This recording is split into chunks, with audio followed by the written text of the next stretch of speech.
La relation client et partenaire dans une académie de l'éducation nationale, c'est quand même un poste étonnant. Oui, effectivement, et il a fallu effectivement l'expliquer, mettre au cœur de notre problématique les utilisateurs qui sont devenus nos clients et expliquer en quoi les utilisateurs étaient devenus des clients. Et ça a été la grande difficulté. Et effectivement, quand je me présente, ça peut quelquefois paraître incongru dans le monde de l'éducation nationale et du service public. Mais je pense que les clients, nos clients maintenant ont bien compris qu'effectivement l'impact que ça a pour eux de les dénommer clients, parce que derrière on a des obligations de résultat, on doit leur fournir des services qui sont adaptés et leur prouver notre efficacité et la performance. C'est en ça que nos utilisateurs sont devenus nos clients. Alors justement, quel était votre projet ?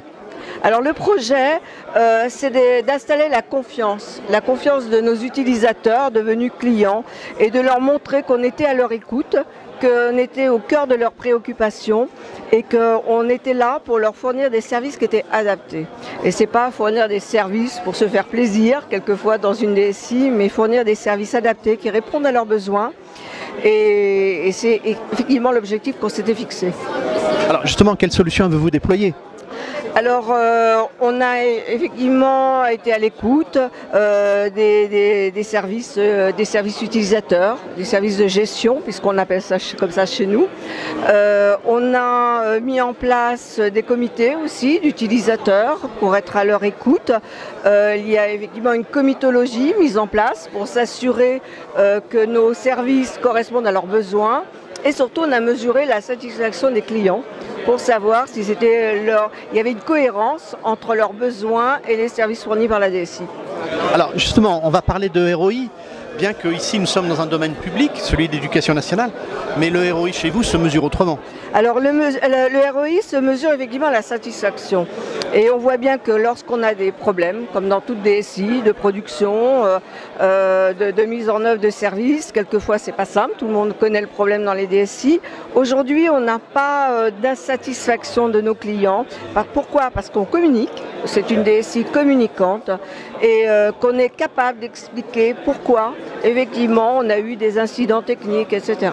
Donc cette confiance est installée, et je pense que c'est le meilleur résultat, meilleur retour qu'on puisse avoir dans une DSI. Alors, d'ailleurs, vous avez indiqué que vous avez créé votre propre indicateur.